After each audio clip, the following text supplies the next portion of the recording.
Espero que estén súper bien y el día de hoy vamos a ver y nos vamos a adentrar un poquito al análisis biomecánico que nos faltaba de ver de forma articular. Recuerden que les dejé de tarea investigar o repasar un poquito más sobre el teorema de Pitágoras. Bueno, pues el día de hoy lo vamos a abordar de una forma un poquito fácil, pero analizando la articulación. Observen esta imagen que les presento. Observen ese punto y fulcro que mencionábamos en la exposición de hombro. ¿Sí? O sea, el punto rojo es nuestro fulcro o nuestro punto de rotación y alrededor van a tener fuerzas que van a trabajar no solamente en un momento, sino en diferentes momentos. La flecha anaranjada es la que nos está indicando el vector, orientación, magnitud, etcétera, ¿sí? Ok, esto ya lo hemos visto, pero es por un pequeño repaso donde necesito que otra vez se empapen de esta información. ¿Cuáles son las formas de movimiento? Tenemos el movimiento en traslación, que recuerden cómo se va a mover, es un movimiento lineal y pues obviamente comparado con el movimiento circular no es angular, ¿sí? Ok, entonces el cuerpo va a tener movimientos de forma rectilínea, curvilínea y no lineal. Y ahora sí vamos a hablar de la rotación. El movimiento rotatorio o angular sucede cuando todas sus partes del cuerpo se mueven a lo largo de una trayectoria circular. Entonces, aunque nosotros veamos que un segmento se mueve de forma lineal, hablando de mayores longitudes o partes, microscópicamente en la articulación se va a ver un movimiento angular, ¿sí? Dependiendo del momento que estemos analizando. Aquí hay dos comparativas de movimiento, la lineal y la rotación. Ok, observen este dibujo. En este dibujo estamos observando primero el movimiento de hombro, posterior de codo, después de mano y después una flexión de codo. Entonces, en un solo movimiento se va a dar diferentes movimientos en articulaciones. Necesito que empiecen a discriminar todo eso, pero sí es importante que estudien músculos, que estudien cuáles son los sinergistas, antagonistas, para que ustedes puedan ubicar qué es lo que pasa en cada una de las articulaciones, quién va a trabajar primero, quién va a trabajar después, quién va a hacer más fuerza, qué tipo de contracciones concéntrica, excéntrica o isométrica, para que puedan ir discriminando este análisis de movimiento. Ok, como se los mencioné, la trigonometría va a ser básica para poder explicar cada uno de estos movimientos y tenemos que describir previo para que puedan entenderlo y seguramente ya lo saben, pero vamos a dar una pequeña repasada de qué va a ser el teorema de Pitágoras y cuáles son las funciones trigonométricas y para qué nos funciona cada una de ellas. Entonces, ahí esperen, se me fue. Recuerden que el teorema de Pitágoras nos va a ayudar a determinar cuánto es lo que mide cada una de nuestros lados de este triángulo rectángulo que vamos a estar analizando. Por ejemplo, cuánto vale el número A, el B, el C, ¿sí? Y cuál es nuestra hipotenusa, cuáles son los ángulos que podría tener, qué angulaciones podría tener cada uno de estos ángulos rectángulos. Ok, ¿por qué necesitamos esto? Les vuelvo a poner esta imagen. Porque el análisis de movimiento va a ser un triángulo rectángulo, ¿sí? Entonces, gracias a esto, el teorema de Pitágoras nos va a ayudar a discriminar y a resolver problemas de biomecánica para cada una de las angulaciones y a lo largo de un recorrido articular, que es lo que está pasando. Entonces, recuerden, el teorema de Pitágoras nos va a ayudar a saber cuánto mide cada uno de nuestros lados de ese triángulo rectángulo. Y las funciones trigonométricas nos van a ayudar a determinar qué angulación tenemos en el seno, coseno o tangente. Por ejemplo, en este ejemplo que está al frente, el B y el C se va a considerar como un seno, el C y el A se va a considerar como un coseno y el B y el A va a ser la tangente. Ok, ¿cuáles van a ser las relaciones básicas de ese triángulo rectángulo? Bueno, pues sabemos ya de qué partes son las que está determinada o cuáles son las partes descriptivas de ese triángulo rectángulo. Entonces, por ejemplo, el seno de este ángulo que acabamos de ver se considera independientemente como el tamaño del triángulo, ¿sí? Es decir, cuando un ángulo rectángulo o uno de los ángulos específicamente agudos es de 30 grados, la relación entre el lado adyacente a este ángulo y la hipotenusa siempre será la misma, es decir, 0.45, ¿sí? Recuerden que esto es fácil sacarlo ya sea por una calculadora o hay tablas de funciones trigonométricas. Yo les recomiendo que primero revisemos el resultado con una tabla de función trigonométrica y después nada más lo confirmen con su calculadora que va a ser un poquito más específica. Entonces, ya que determinamos esto, es lo mismo al revés.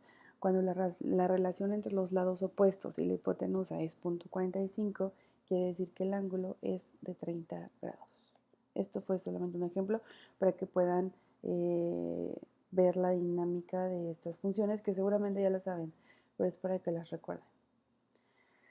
Y bueno, seguimos. Y la gran aplicación de estas funciones dentro de la biomecánica, como se los mencionaba, es conocer esos ángulos, conocer las dimensiones y calcular obviamente las longitudes para determinar qué es lo que está pasando en ese cuerpo.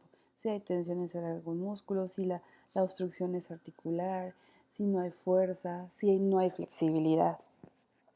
Entonces nos va a ayudar estas funciones para resolver las fuerzas biomecánicas de nuestro cuerpo. Y les dejo aquí unos ejemplos al frente. Estos ejemplos pues son muy sencillitos donde nos van a ayudar, tenemos que resolver qué está pasando con el seno, la hipotenusa y el lado opuesto a este seno, ¿sí? Entonces obsérvenlos y determinen, pero es muy sencillito, es despejar, cambiar solamente los datos y resolver, ¿sí?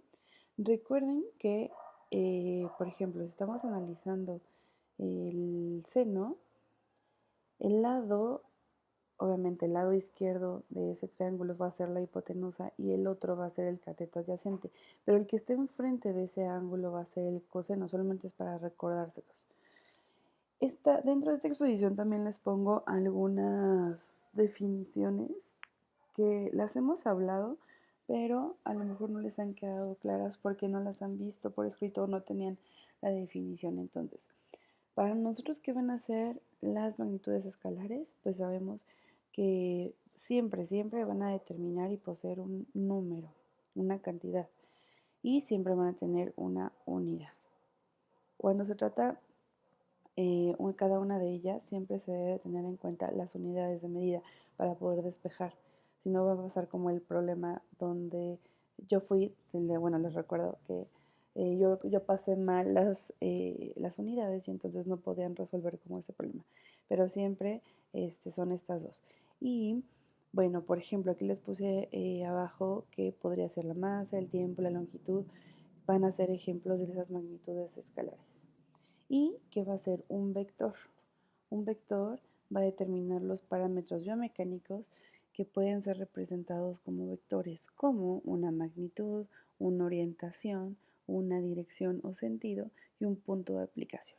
Vamos a observar qué, qué, qué trabajo va a llevar cada una de estas descripciones que acabamos de ver de los vectores. Entonces, por ejemplo, Sabemos que para representar una fuerza vamos a necesitar un vector y en este caso en el cuerpo puede ser un músculo que está representando ese vector o una reacción articular, ¿sí? Entonces, esa línea o esa flecha nos va a determinar la longitud de esa magnitud, la posición angular de esa línea que estamos trazando o orientados a algún lugar. La localización de la flecha nos va a representar la dirección en la que se está dando esa fuerza y la ubicación en el espacio que va a ser el punto de aplicación, ¿sí? Y este es un pequeño esquema donde podrían ver todo lo que estamos hablando. La cabeza, recuerden la flecha, la dirección, la longitud de ese vector pues va a ser la magnitud, la orientación, ese ángulo que se está trazando con nuestro eje y el punto de aplicación en el que se inició. ¿Sale? Entonces aquí hay ejemplos ya con magnitudes. Vean este vector.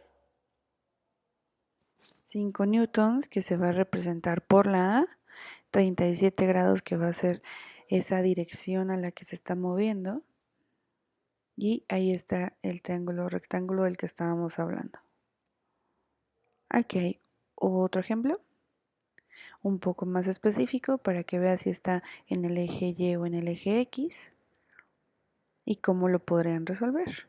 Ok, entonces fuerza ya sabemos que ya para que quede la definición bien, que no tenga ninguna duda, va a ser un empuje o jalón. Ese empuje o jalón que puede darse por un músculo o un ligamento que no tiene flexibilidad o una obstrucción de la articulación, porque ahorita van a ver que no solamente los músculos van a tener esa función, ¿sí? Entonces, va a ser la fuerza, un jalón o empuje que resulta de un contacto físico entre otro objeto. La única excepción es que en esta regla es que la gravedad también va a estar involucrada, ¿sí? ¿Cuáles son los generadores de fuerza mucho más comunes en el cuerpo? Bueno, el principal va a ser el músculo, que sabemos que se contrae y genera de esa forma una fuerza. El tendón, que va a ser el que transmite esa fuerza que el músculo generó hacia el hueso para poder moverlo. El ligamento, que puede ser que obstruye o facilite ese movimiento. En personas hiperlaxas pues va a ser mucho más fácil, y en personas más rígidas, que tengan ligamentos más rígidos, pues va limitar un poco esa función de ese músculo. También la fricción, recuerden que cualquier segmento que esté en contacto con otro va a tener fricción en el cuerpo. Por ejemplo, eh, vamos a poner este ejemplo que vimos la clase pasada, donde el músculo subescapular tiene una articulación falsa con las costillas. ¿Por qué? Porque hay un músculo que los une, que es el músculo subescapular.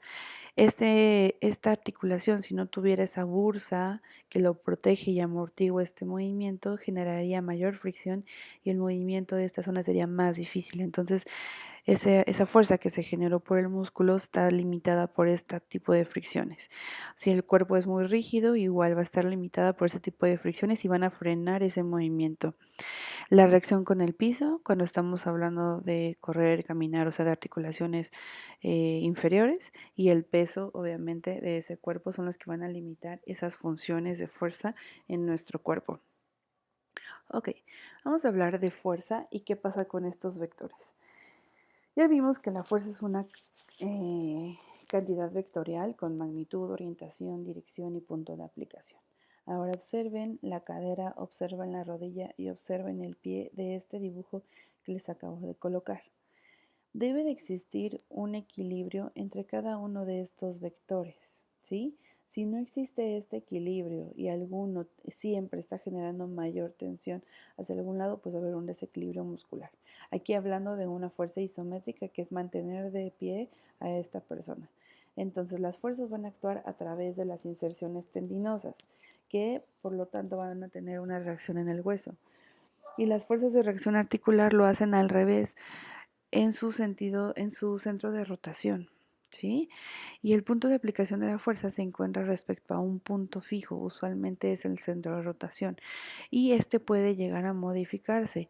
Por ejemplo, la articulación del hombro. Observamos que ese punto de rotación baja hasta 1 centímetro. ¿Por qué?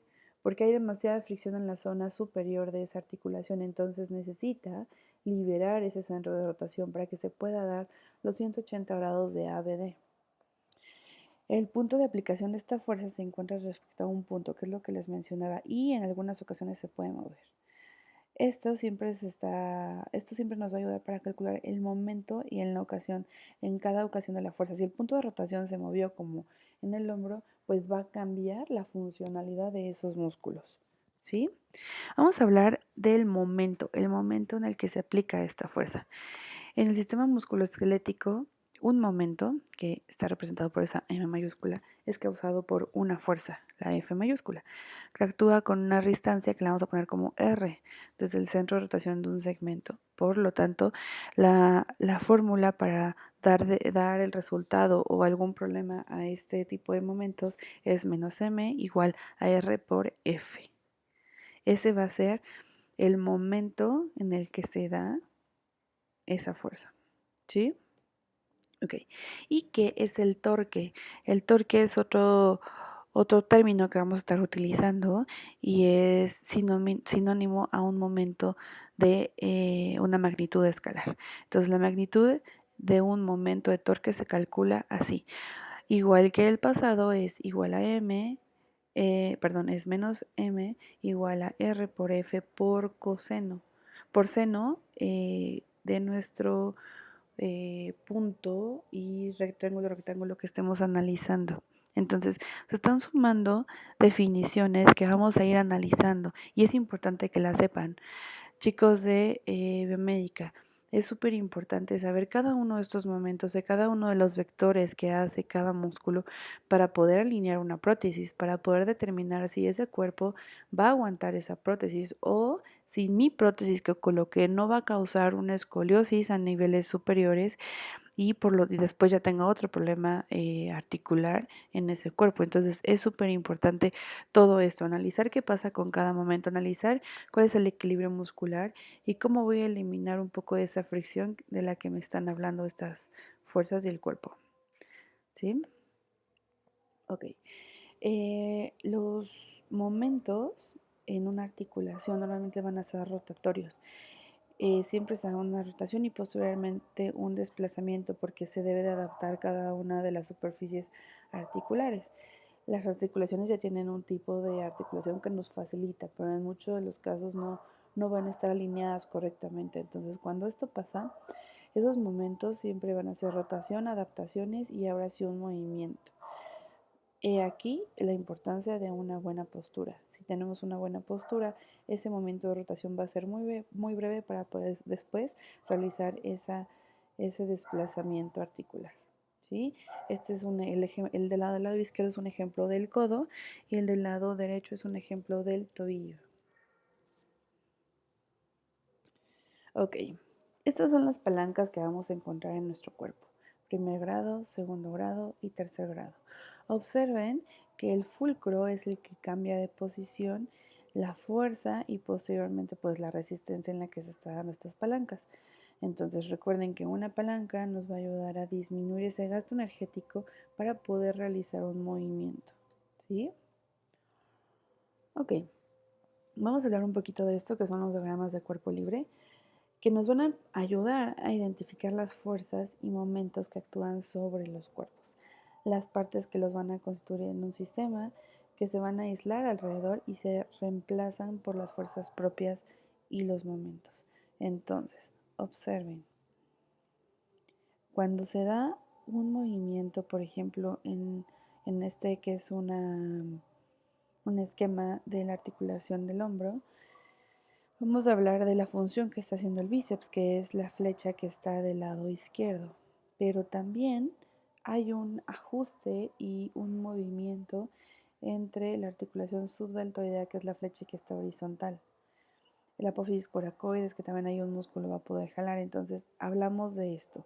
Hablamos de estos diagramas del cuerpo que debe de hacer para poder realizar un movimiento correcto. ¿Sale? Ok. Vamos a cerrar las definiciones de centro de gravedad y estabilidad, que las hemos hablado mucho en la práctica, pero no tienen la definición. Y bueno, sabemos que el punto de gravedad lo tienen pues cualquier cuerpo y va a estar concentrado y depende de la forma en la distribución de las masas en donde se va a localizar. Recuerden que el centro de gravedad es ese punto donde pasan y cruzan todos los vectores de ese cuerpo para mantenerlo en equilibrio. Todas las personas podrían tener un punto de gravedad diferente, lo ideal es que no. Capanggi nos dice que en el centro de gravedad en el ser humano es en S2, pero depende de la bibliografía. Capanggi solamente analizó huesos, entonces, si analizó huesos, se coloca en S2. Kendalls menciona que está por delante de L4 y L5 porque él tomó en cuenta las fuerzas musculares. Entonces, depende de nuestra bibliografía que estemos manejando y qué investigó el autor, en qué posición, qué determinó si solamente huesos, músculos, etcétera. Entonces, Capanggi S2, Kendalls, Kendalls nos dijo que L4, L5. Y aquí se ve un esquema del centro de gravedad en una posición bípeda. Posteriormente, cuando te agachas a recoger algo, se desplaza hacia adelante y después regresa. El centro de gravedad puede moverse y siempre va a haber ajustes para mantenerlo en ciertas posiciones. ¿Qué es inercia? Hemos hablado de inercia y saben que el cuerpo en movimiento tiene inercia, pero ¿qué? O sea, ¿qué es lo que hace esto? Sabemos que la inercia va a ser la resistencia a la atracción a un cambio. La mecánica nos dice que es la resistencia a la aceleración y que es la tendencia de un cuerpo a mantenerse en su estado actual de movimiento hasta que pues otra fuerza no llegue lo bloquee o lo cambie de dirección. Entonces, es la tendencia de un cuerpo a mantenerse en su estado actual de movimiento o bien que no tenga movimiento y se mueva a una velocidad constante. ¿Sí? El cuerpo va a tener inercia, sí va a tener inercia. Entonces, la inercia no tiene unidades de medida, pero la cantidad de la inercia que posee un cuerpo es directamente proporcional a su masa. Entre más masa, mayor inercia. ¿Sí? ¿Queda claro? Ok. Y vamos a hablar también de presión, que son puntos que necesitan saber para determinar un análisis de movimiento. Y la presión se define como la distribución de las fuerzas en un área determinada. Esta es su fórmula. P es igual a F entre A. Y la unidad de presión va a ser newtons. ¿Dónde existe más presión para una fuerza? Esto es un pequeño ejemplo para que lo puedan integrar. En un área de 4 centímetros o un área de 175 centímetros. Ustedes díganme. Si se define como la presión que se distribuye en una área determinada. Okay. ¿Qué es volumen? Es la cantidad de espacio que ocupa un cuerpo. Dado que el espacio tiene 3 dimensiones, alto, ancho y profundo, la unidad de volumen es la multiplicación de una unidad de longitud por otra unidad de longitud, por otra unidad de longitud como M3.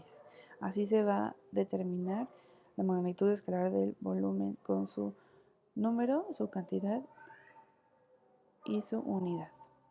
¿Qué va a ser la densidad? El concepto de densidad combina la masa de un cuerpo y su volumen. O sea, la densidad es definida como la masa por unidad de volumen.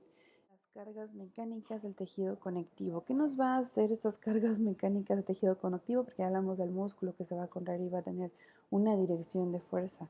Ahora, la tensión muscular y la fuerza gravitacional y las fuerzas externas van a determinar si se da ese movimiento o no. También van a tener dirección, magnitud y duración. Y esto lo hemos visto en la clase de músculos, las diferentes tensiones que se podrían tener en el músculo o en el hueso. Y por ejemplo, unas tensiones externas o excéntricas, ¿qué va a pasar? Las compresiones y las combinadas. Aquí también.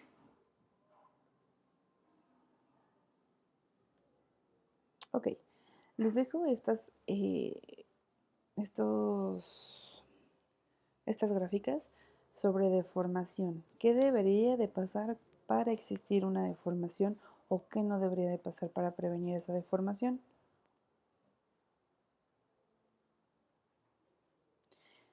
Tenemos tejidos que son viscoelásticos, como el músculo, el tendón, el ligamento.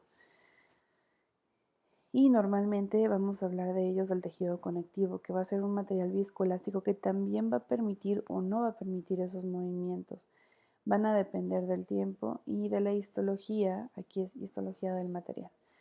La elasticidad sabemos que es la capacidad de una materia para retornar a su estado original después de una deformación.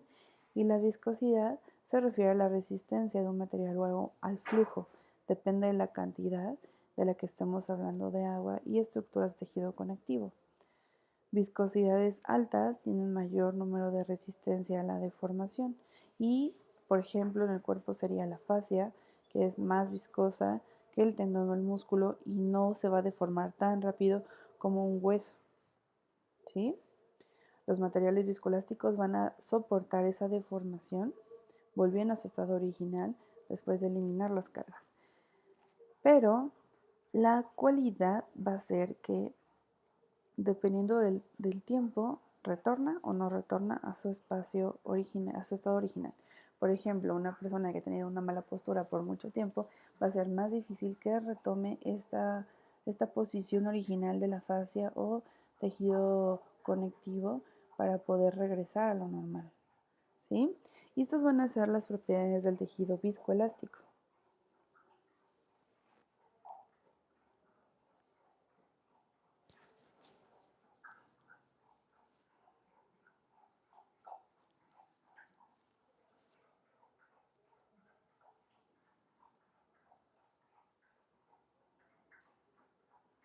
Y listo, chicos, esto es todo para poder concluir su primer mitad de semestre.